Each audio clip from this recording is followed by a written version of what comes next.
Today I brought in Kevin Kubo, the director for our Developmental Services Department. Thanks, Kevin. Thanks for having me, Mayor. You bet.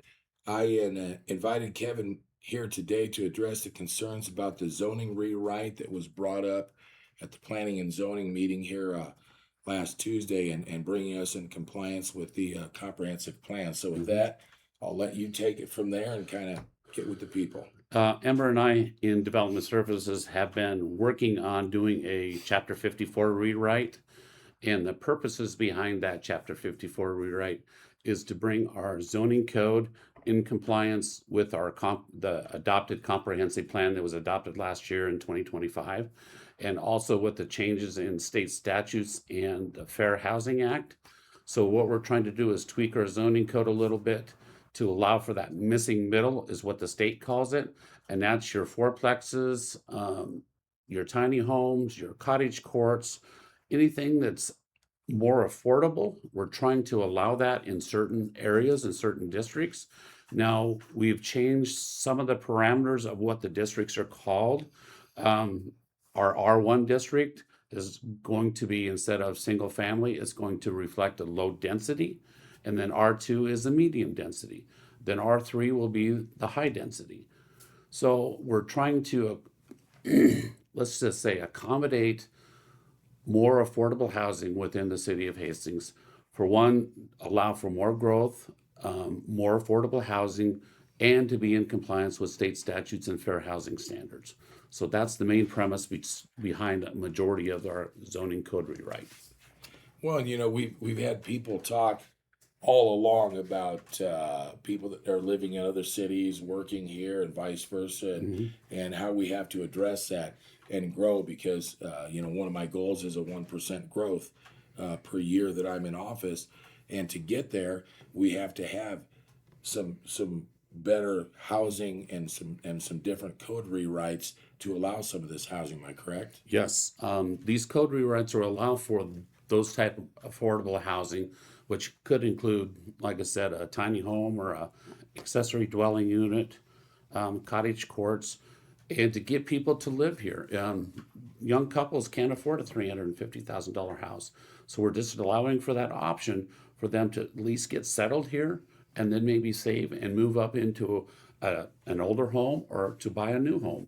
Because the ultimate goal is to grow in and up instead of out. It's cheaper to grow in filler infill lots because your infrastructure is already there.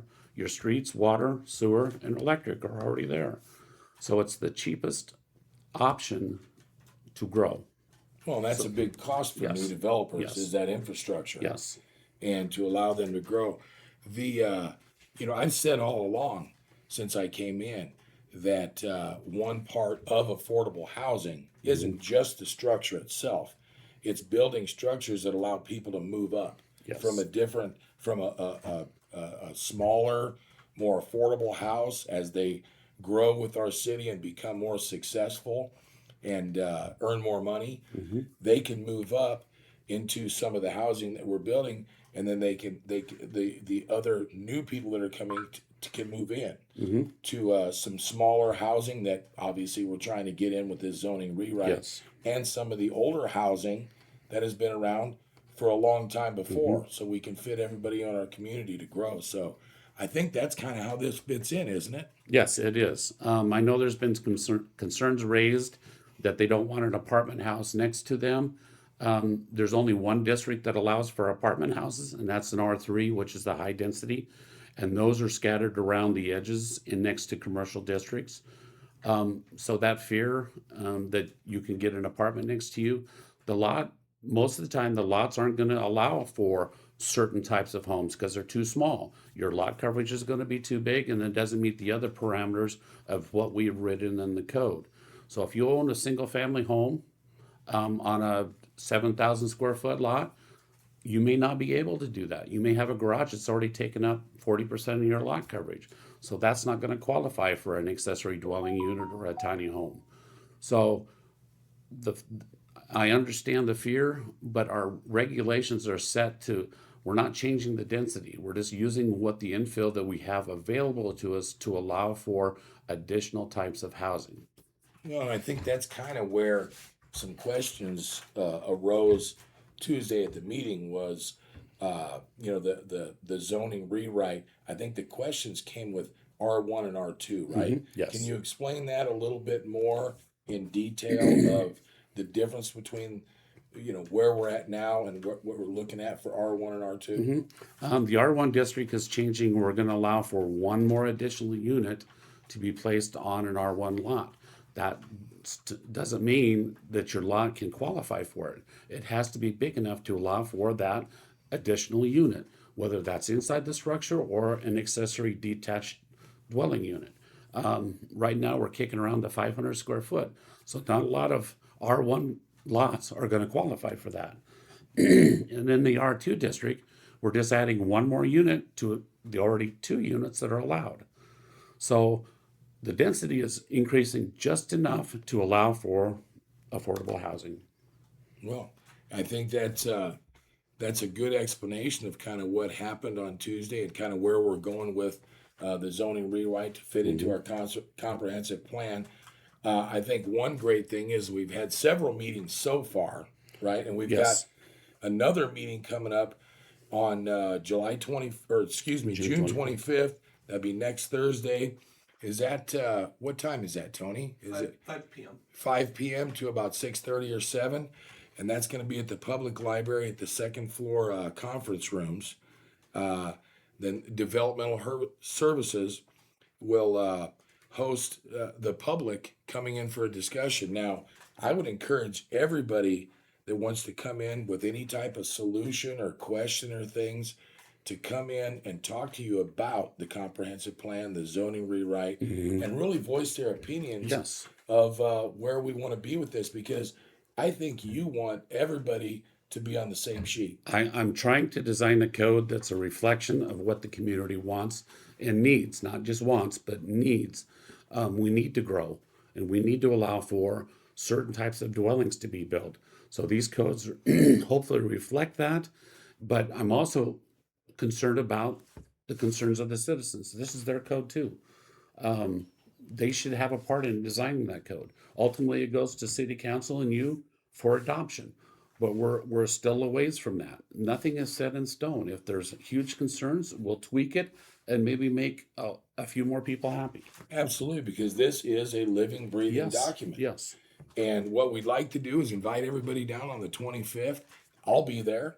Okay. And come with an open mind, come with questions, come with solutions, and let's all sit down and talk about this, and let's kind of, oh, I don't know, what would you call it? Quell the fears of what the zoning rewrite does Yes. to our community. Yes. Because really it just allows for more of that to be built, and it still has to go through the whole vetting process, and there's still parameters that these things have to meet within those districts. So it's just not a given. Not every lot's going to qualify for an accessory dwelling unit or a 2-plex or a 4-plex. We still have a review process that we guarantee that that structure meets the needs of that district. Absolutely. Our job is to protect the character of that district. Yeah, it's not just going to be a Yes. building developmental free-for-all, Yes. if you will. Yes. So I think that'll be a great conference. I hope to see a lot of people there. I hope to see people come there to engage, ask questions, come with some solutions. Maybe you come from a different community that's experienced this before. Come with anything you can. Come share a cold drink with us and some good discussion, right? Yes, I would appreciate it. Sounds great. Well, I hope to see everybody on the 25th of June.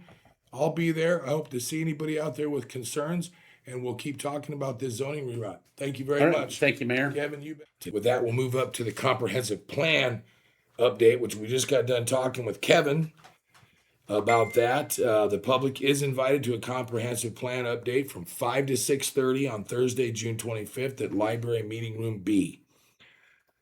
Developmental Services Director Kevin Kubo and City Planner Amber Batalon will provide a presentation looking at the updated population, housing, and commuter data, as well as providing updates to the future land use map. The Hastings City Council adopted the City of Hastings Comprehensive Plan in March of 2025.